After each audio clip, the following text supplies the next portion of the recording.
Atomic Habits by James Clear. The second law, make it attractive. Now, the second law includes three chapters, that is, chapter 8, 9, and 10. So, I'll try and include all of these three chapters in this particular recitation. Chapter 8, how to make a habit irresistible. In the 1940s, a Dutch scientist named Nico Tinbergen performed a series of experiments that transformed our understanding of what motivates us. Tinbergen, who eventually won a Nobel Prize for his work, was investigating herring gulls, the grey and white birds often seen flying along the seashores of North America. Adult herring gulls have a small red dot on their beak, and Tinbergen noticed that newly hatched chicks would peck the spot wherever they wanted food. To begin one experiment, he created a collection of fake cardboard beaks, just a head without a body. When the parents had flown away, he went over the nest and offered these dummy beaks to the chicks.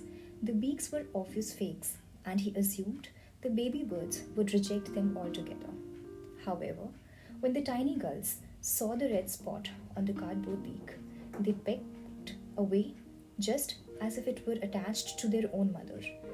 They had a clear preference for those red spots, as if they had been genetically programmed at birth. Soon, Tinbergen discovered that bigger the red spot, the faster the cheeks pecked. Eventually, he created a beak with 3 large red dots on it. When he placed it over the nest, the baby birds went crazy with delight.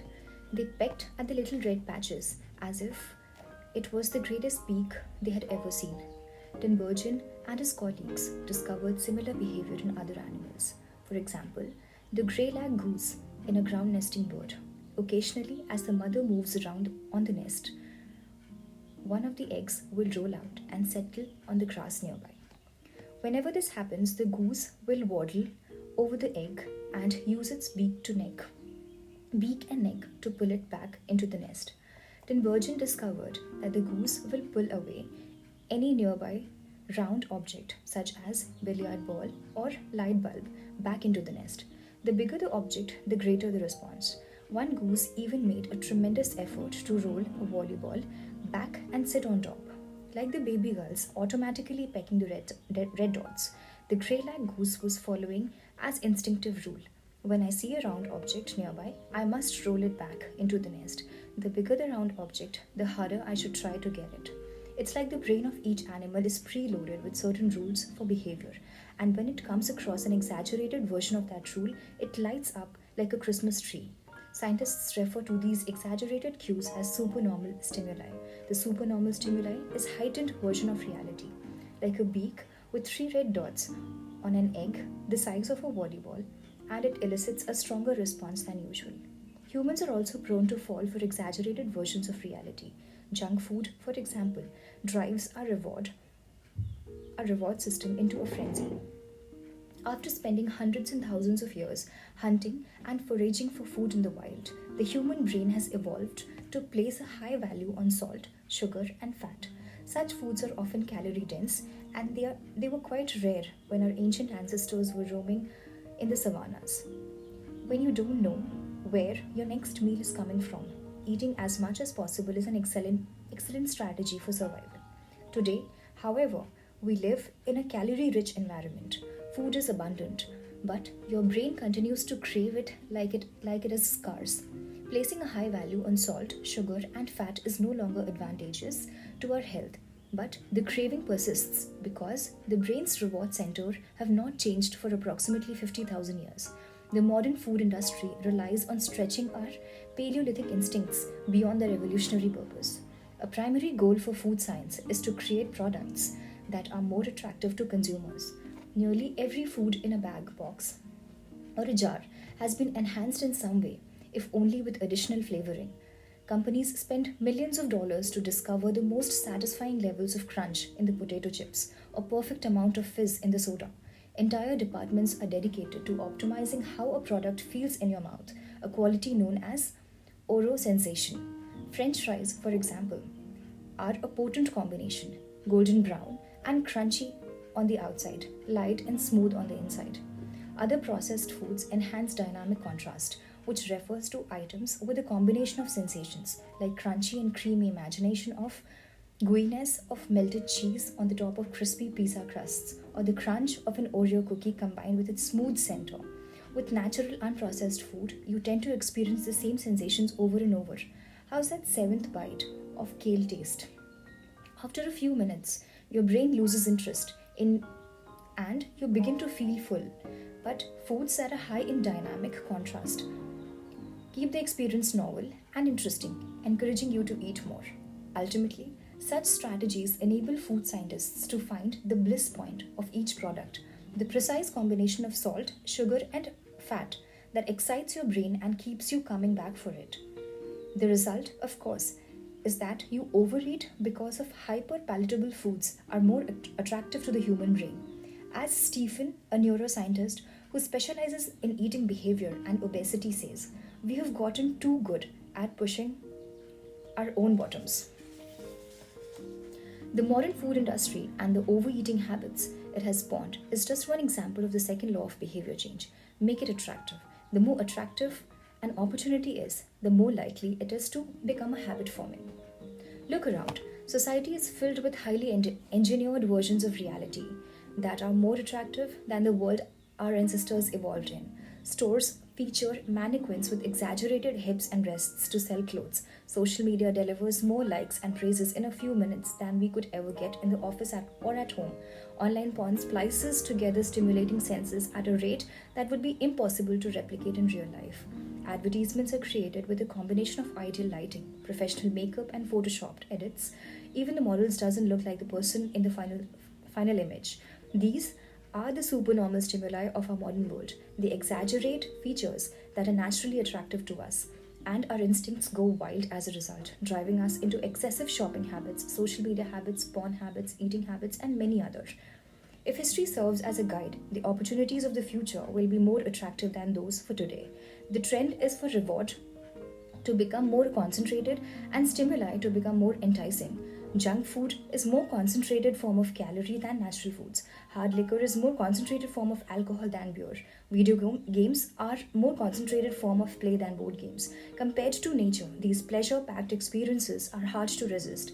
We have the brains of our ancestors, but temptations they never had to face. If you want to increase the odds that a behavior will occur, then you need to make it attractive.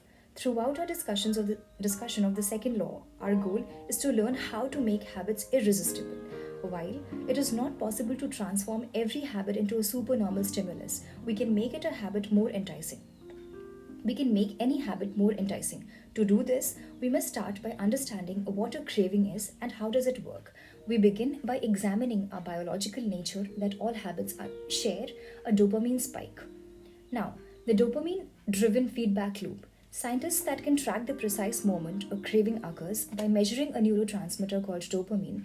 The importance of dopamine became apparent in 1954 when the neuroscientists James Olds and Peter Milner ran an experiment that revealed the neurological process behind craving and desire.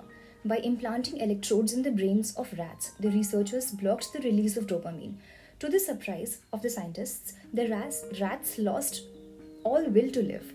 They would not eat, they would not have sex, they didn't crave anything. Within a few days, the animals died of thirst. In follow-up studies, other scientists also inhibited the dopamine-releasing parts of the brain, but this time, they squirted little droplets of sugar into the mouth of the dopamine-depleted rats. Their little rat faces lit up with pleasurable grins from the tasty substance. Even though dopamine was blocked, they liked the sugar just as much before. They just didn't want it anymore. The ability to experience pleasure remained, but without dopamine, desire died, and without desire, action stopped. When other researchers reversed this process and flooded the reward system of the brain with dopamine, animals performed habits at breakneck speed. In one study, mice reversed a powerful hit of dopamine each time they poked their nose in the box. Within minutes, the mice developed a craving so strong, they began poking their nose into a box 800 times per hour. Humans are not so different. The average slot machine player will spin the wheel 600 times per hour. Habits are dopamine driven feedback loops. Every behavior that is highly habit forming, taking drugs, eating junk food, playing video games, browsing social media, is associated with higher levels of dopamine. The same can be said for the most basic habitual behavior like eating food, drinking water, having sex, or interacting socially.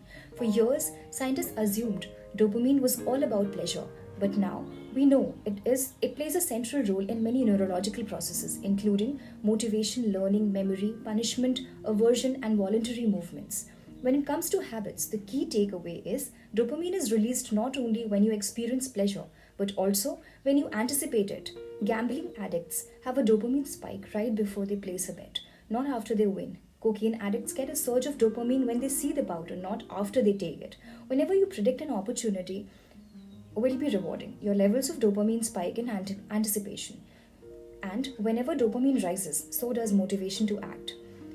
It is the anticipation of reward, not the fulfillment of it, that gets you to take action. Interestingly, the reward system that is activated in the brain when you receive a reward is the same system that is activated when you anticipate a reward. This is one reason the anticipation of an experience can often feel better than the attainment of it. As a child, thinking about Christmas morning can be better than opening the gifts. As an adult, daydreaming about an upcoming vacation can be more enjoyable than actually being on a vacation. Scientists refer to this as the difference between wanting and liking. Your brain has far more neutral circuitry collected from wanting rewards than for liking them. The wanting center in the brain are large. The wanting centers in the brain are large. The brainstem, the nucleus accumbens, and the ventral tegmentum area, the dorsal striatum, and the amygdala, the portions of the prefrontal cortex. By comparison, the liking center of the brain are much smaller. They are often referred to as hedonic hotspots and are distributed like tiny islands throughout the brain. For instance, researchers have found that 100% of the nucleus accumbens is activated during wanting. Meanwhile, only 10% of the structure is activated during liking. The fact that the brain allocates so much precious space to the region responsible for craving and desire provides further evidence for the crucial role these processes play. Desire is the engine that drives behavior.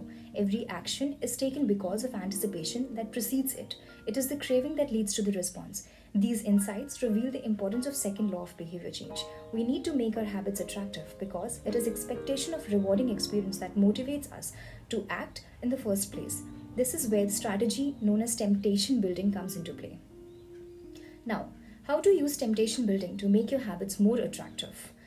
Ronald Barney, an electrical engineer student in Dublin, Ireland, enjoyed watching Netflix, but he also knew that he should exercise more often than he did, putting his engineering skills to use. Barney hacked his stationary bike and connected it to his laptop and television. Then he wrote a computer program that would allow Netflix to run only if he was cycling at a certain speed. If he slowed down for too long, whatever show he was watching would pause until he started pedaling again. He was, in the words of one fan, eliminating obesity on one Netflix binge at a time. He was also employing temptation bundling to make his experience habit more attractive.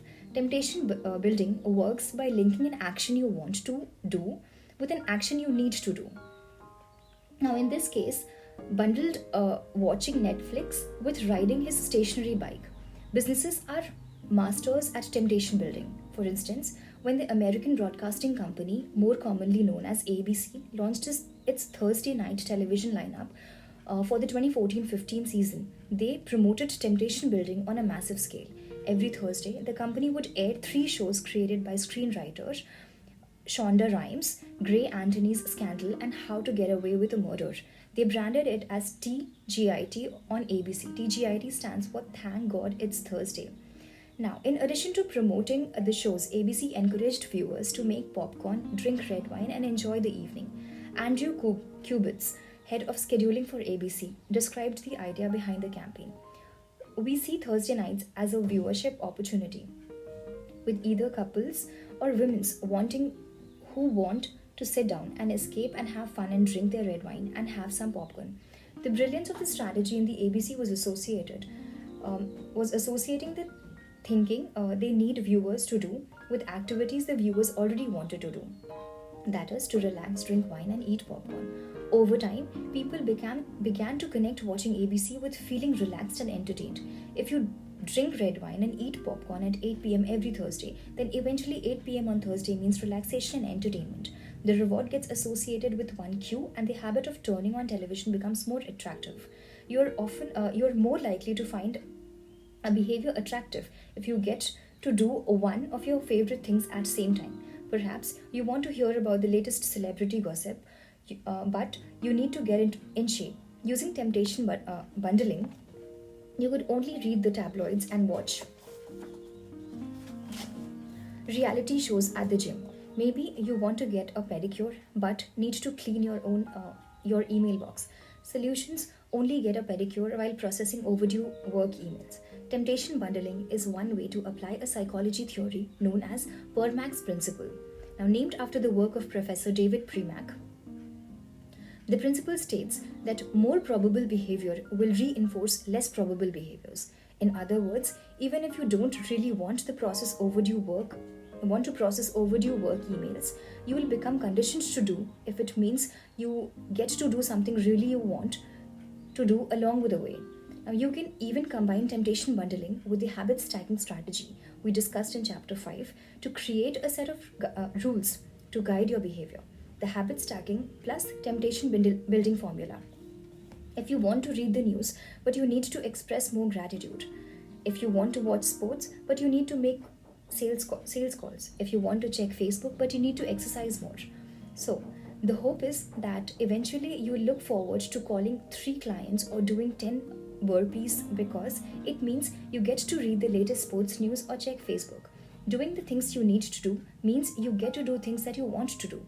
We began this chapter by discussing supernormal stimuli, which are heightened versions of reality that create a desire to take action. Temptation bundling is one way to create heightened version of any habit by connecting it with something you already want.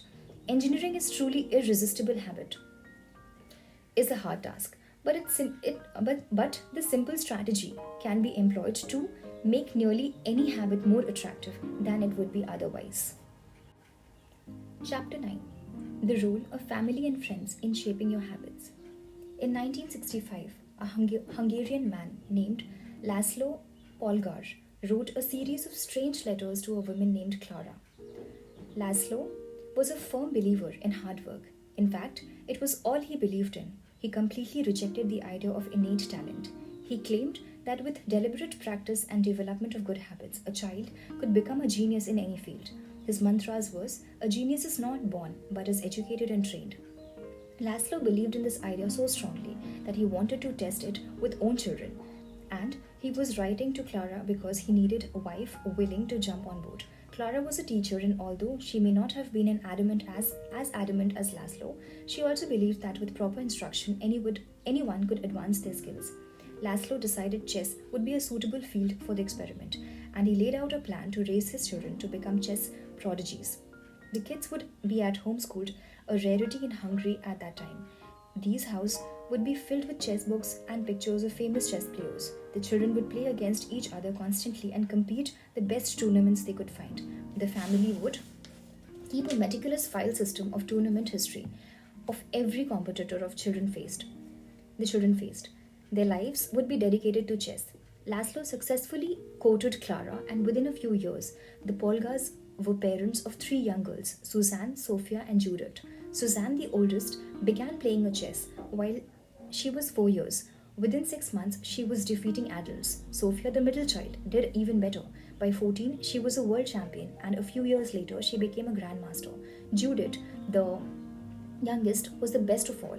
By age 5, she could beat her father. At 12, she was the youngest player ever listed among the top 100 chess players in the world.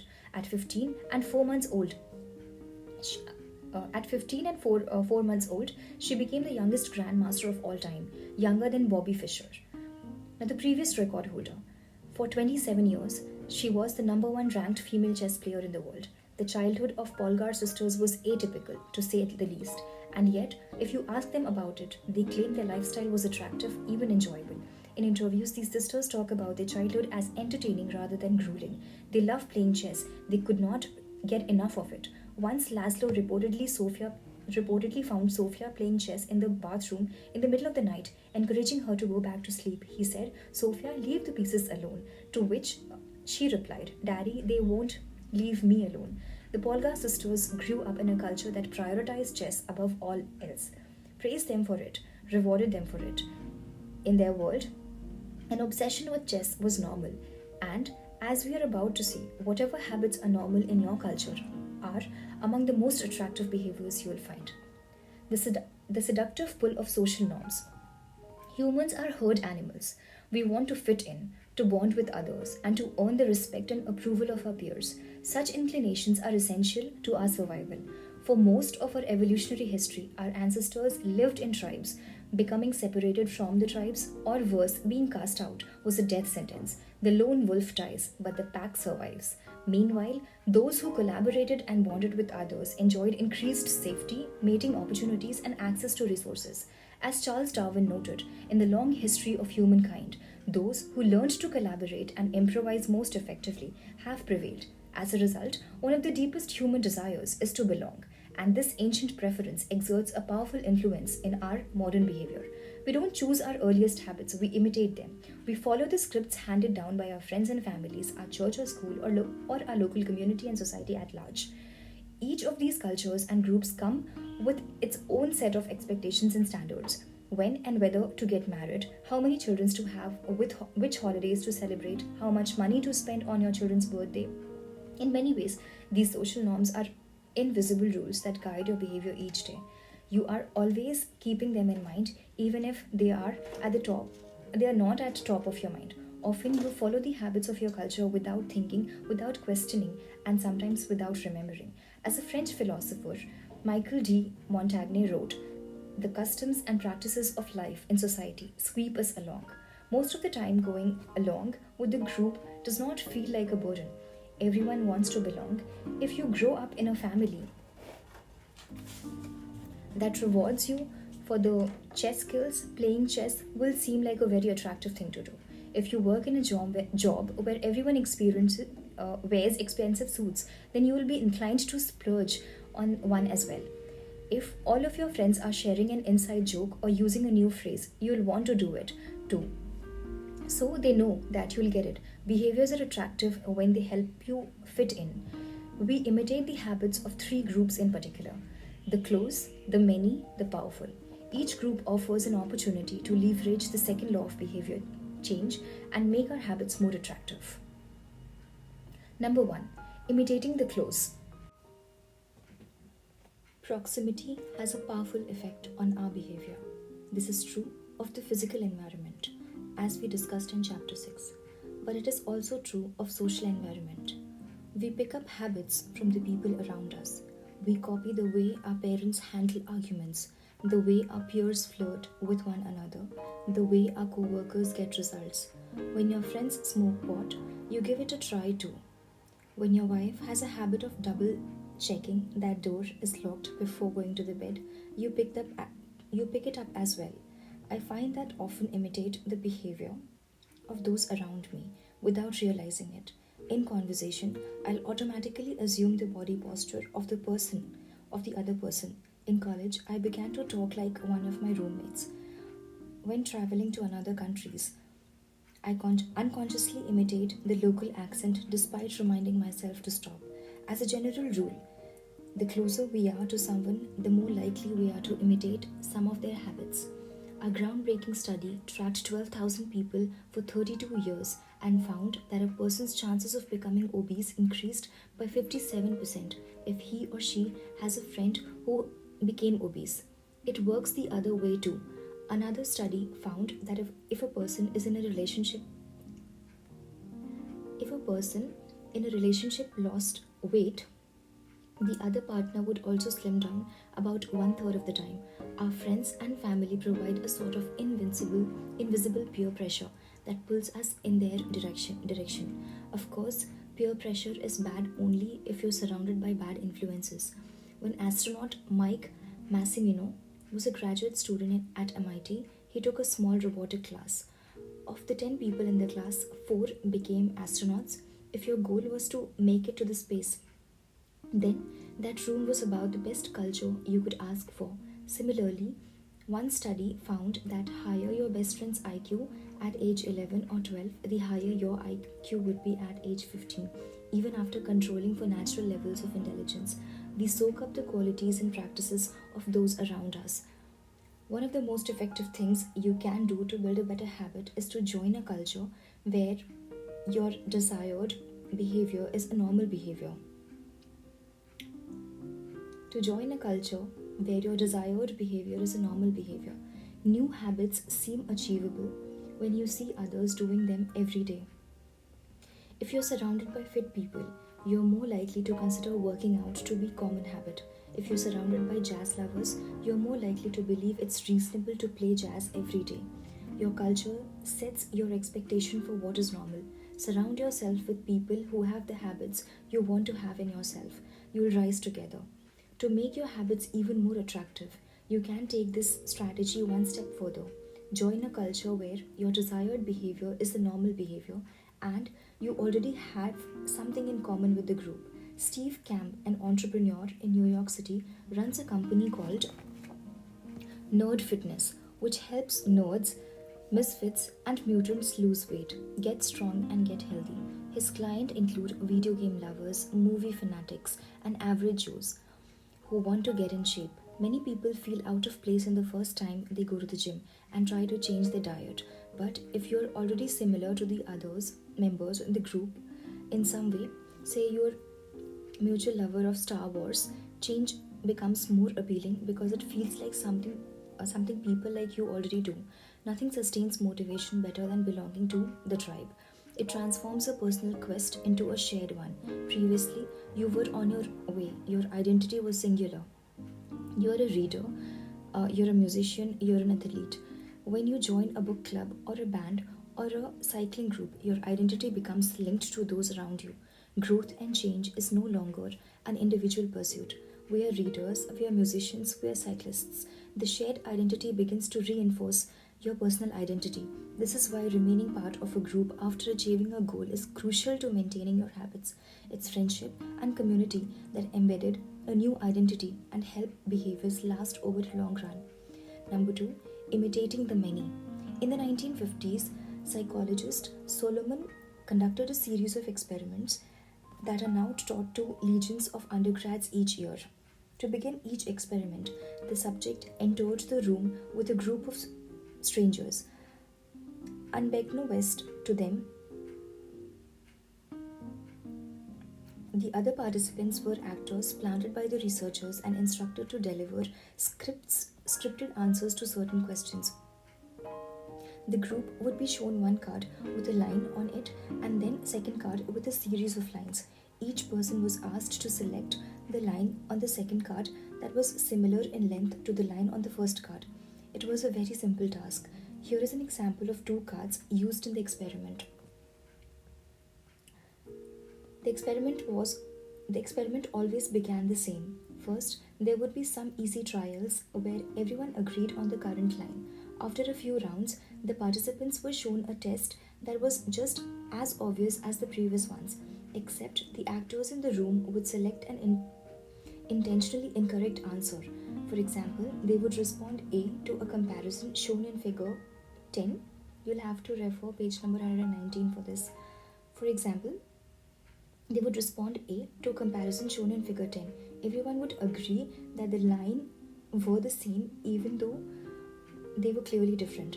The subject, who was unaware of the ruse, would immediately become bewildered. Their eyes would open wide. They would laugh nervously to themselves. They would double check the reaction of other participants. Their agitation would grow as one person after another delivered the same incorrect response. Soon the subject began to doubt their own eyes. Eventually, they delivered the answer they knew in their heart to be incorrect. The psychologist ran this experiment many times and in many different ways. What he discovered was that as the number of actors increased, so did the conformity to the subject.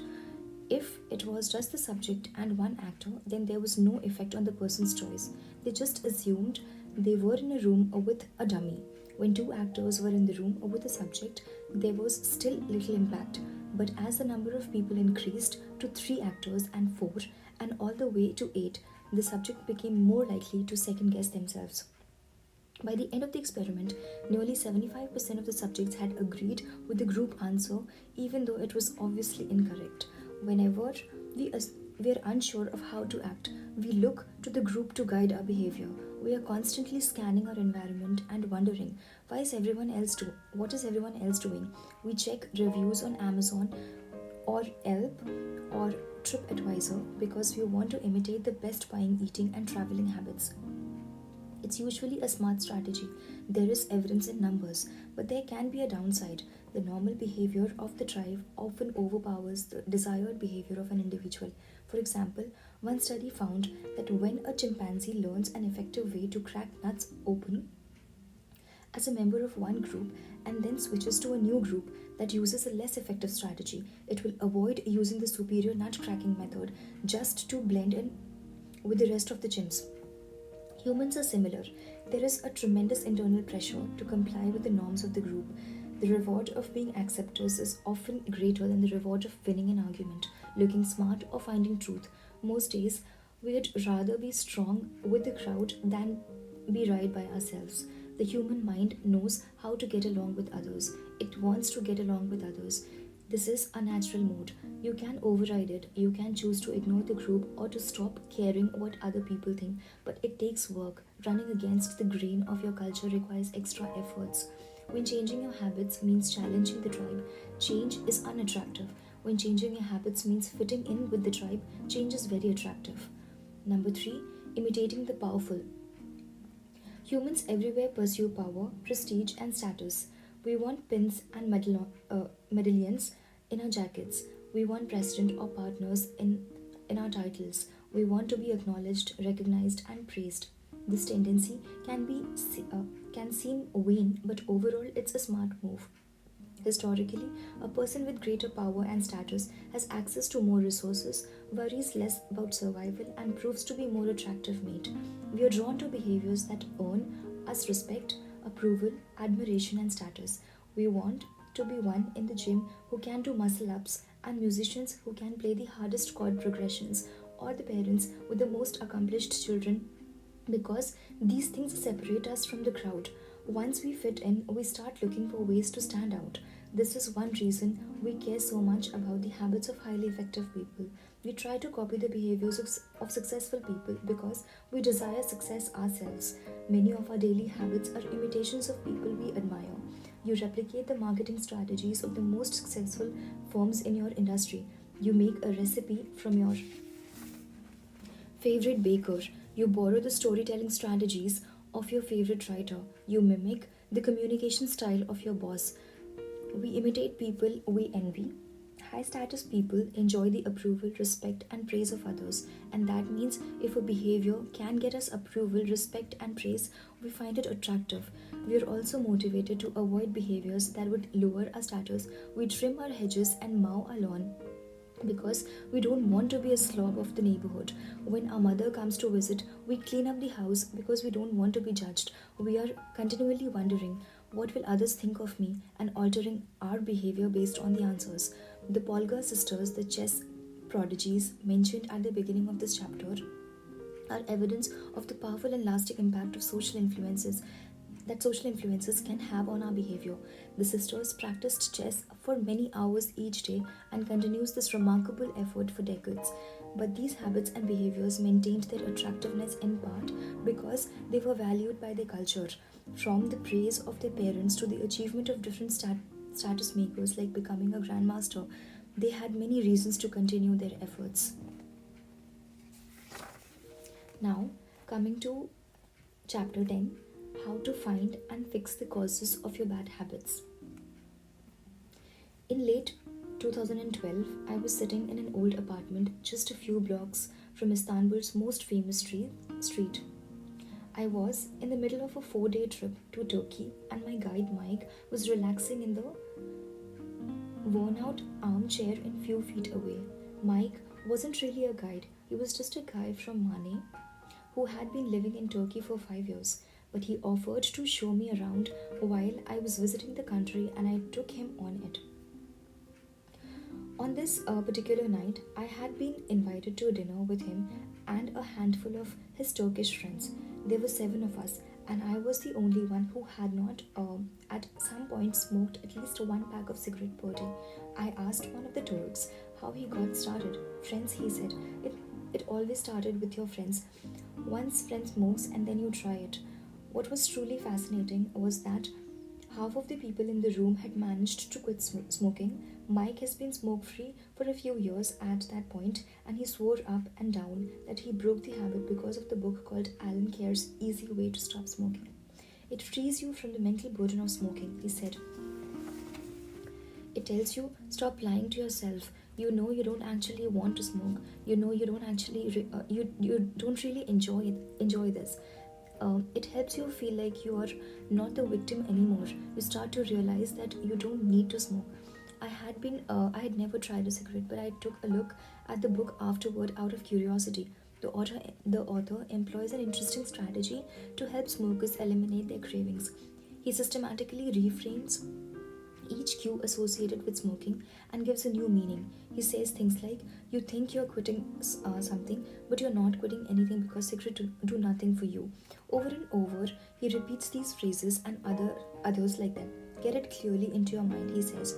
You're losing nothing and you're making marvelous positive gains on your health, energy, money, but also confidence, self respect, freedom, and most important of all, in the length and quality of your future life. By the time you get to the end of the book, smoking seems like the most ridiculous thing in the world to do. And if you no longer expect smoking to bring about any positive change, you have no reason to smoke. Uh, it is an inversion of the second law of behavior change: make it unattractive. Now, I know this idea might sound overly simplistic. Just change your mind and you can quit smoking. But stick with me for a minute. Where cravings come from. Every behavior has a surface level craving and a deeper underlying motive. I often have a craving that goes something like this: I want to eat tacos. If you were to ask me why I want to eat tacos, I wouldn't say because I need food to survive. But the truth is, somewhere deep down, I am motivated to eat tacos because I have to eat to survive. The underlying motive is to obtain food and water, even if my specific craving is for a taco. Some of our underlying motives include conserve energy, obtain food and water, find love and reproduce, connect and bond with others, win social acceptance and approval, reduce uncertainties, achieve status and prestige. A craving is just a specific manifestation of a deeper underlying motive. Your brain did not evolve with the desire to smoke cigarettes or to check Instagram or to play video games. At a deep level, you simply want to reduce uncertainty and relieve anxiety, to win social acceptance and approval, or to achieve a status. Look at nearly any product that is habit forming, and you will see that it does not create a new motivation, but rather latches onto the underlying motives of human nature. Find love and reproduce using Tinder. Connect and bond with others browsing Facebook. Win social acceptance and approval posting on Instagram. Reduce uncertainty searching on Google. Achieving status and prestige playing video games. Your habits are modern day solutions to ancient desires, new versions of old vices. The underlying motives behind human behavior remains the same. The specific habits we perform differ based on period of history. Here's the powerful part. There are many different ways to address the same underlying motive. One person might learn to reduce stress by smoking a cigarette. Another person learns to ease their anxiety by going for a run. Your current habits are not necessarily the best way to solve the problems you face. They're just the methods to learn to use. Once you associate a solution with the problem you need to solve, you keep coming back to it. Habits are all about associations. These associations determine whether we predict a habit to be worth repeating or not.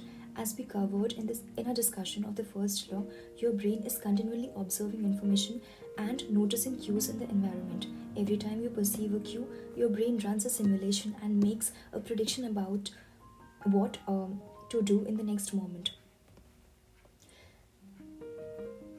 This all happens in an instant, but it plays a crucial role in your habits because every action is preceded by a prediction. Life feels reactive, but it is actually predictive.